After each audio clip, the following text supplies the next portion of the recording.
Vote মৌসুমে মেতে উঠেছে একেবারে রাজ্য রাজনীতি। ষষ্ঠ দফার নির্বাচন ইতিমধ্যে শেষ হয়ে গেছে, সপ্তম দফার নির্বাচন কিন্তু একেবারে দরজায় কড়া নাড়ছে। অর্থাৎ সপ্তম দফার নির্বাচন কিন্তু একেবারেই 1 জুন।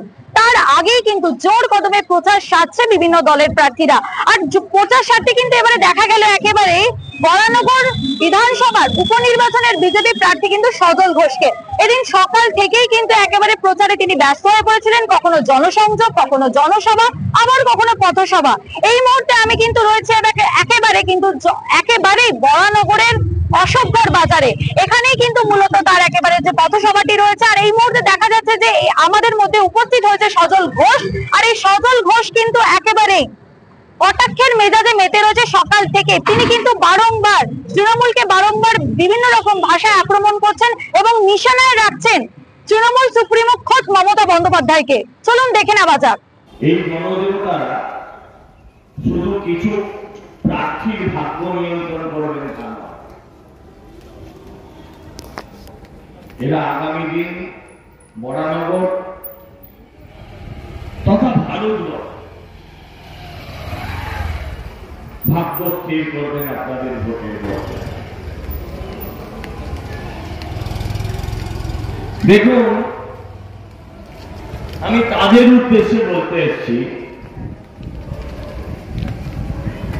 যারা আমার সামনে বসে আছেন, তাদের উদ্দেশ্যে। যারা আমার সামনে বসে আছেন তারা প্রত্যেকেই আমার সহকর্মী, আমার রাজনৈতিক সহকর্মী, যারা দূরে ঘরে বসে মাইক্রোফোনে আমাদের কথাগুলোকে শুনছেন। আমার বলার উদ্দেশ্য তাদের দিকে। প্রথমেই আমি ঈশ্বরকে ধন্যবাদ জানাই যে গতকাল আমরা যে আতঙ্কে ছিলাম সেটা অতটা ভয়ঙ্কর আকার ধারণ। সব খারাপের মধ্যে একটা ভালো দিক থাকে। কালকেও কিন্তু আমি একটা ভালো দিক খুঁজে পেয়েছি। আমি দেখেছি কালকে আপনাদের সাংসদকে দুজন দুদিক দিয়ে ধরেছেন, মাথায় দুজন দুটো ছাতা ধরেছেন। যদি আমার কথা বিশ্বাস না হয় আরেকবার মোবাইল খুলে দেখে নেবেন। আর উনি একটা বাঁশ নিয়ে অশক্ত শরীরে নর্দমা পরিষ্কার করার চেষ্টা করছেন। আমার ভালো লেগেছে। একেই বলে তো ভোট। আমি আবেদন করব এই অঞ্চলের মানুষদের কাছে, সব জায়গায় সৌগততা আসতে পারুন না, এটাই সুযোগ। ভোটের আগে যার যার বাড়ির নর্দমা সাফ করানো বাকি আছে দেখে করতে পারে। অবাক লাগে রাজনীতিতে কয়েকজন যারা শ্রদ্ধেয় মানুষ রয়েছেন এই মুহূর্তে, সৌগত রায় তাদের মধ্যে একজন ছিলেন। আমি দেখেছি উনি আমাকে অনেক অনেক অনেক বেশি কিন্তু আমার প্রশ্ন, আমার বক্তব্য, আমার আবেগ, বলুন তো, জল কি বরানগরের বুকে প্রথম ঘটনা? আমরা কিন্তু এতক্ষণ ধরে শুনলাম বরানগর বিধানসভার যে উপনির্বাচনের বিজেপি প্রার্থী সজল ঘোষের কিছু বক্তব্য। তিনি কিন্তু একের পর এক কটাক্ষ করে চলেছেন একেবারে সৌগত রায়কে।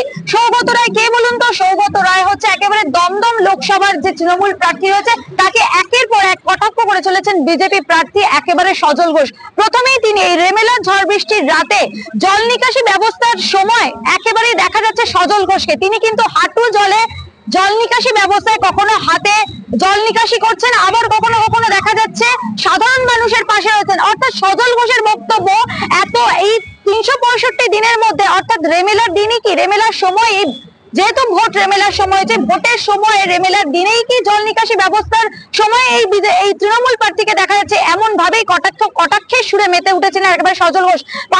পাশাপাশি তিনি বললেন যে দিদি প্রকল্প, বাইবেল কোরআন সমস্ত কিছু শেষ হয়ে যাবে, তবু দিদির প্রকল্প শেষ হবে না। এই বিষয়েও কটাক্ষ করলেন একেবারে বিজেপি প্রার্থী সজল ঘোষ। পাশাপাশি তিনি বললেন যে মিড ডে মিল, সবুজ সাথী সাইকেল দিয়ে কি হবে, সাধারণ মানুষ চাইছে চাকরি কোথায়? অর্থাৎ পশ্চিমবঙ্গের বুকে চাকরি কোথায়, শিক্ষা কোথায়?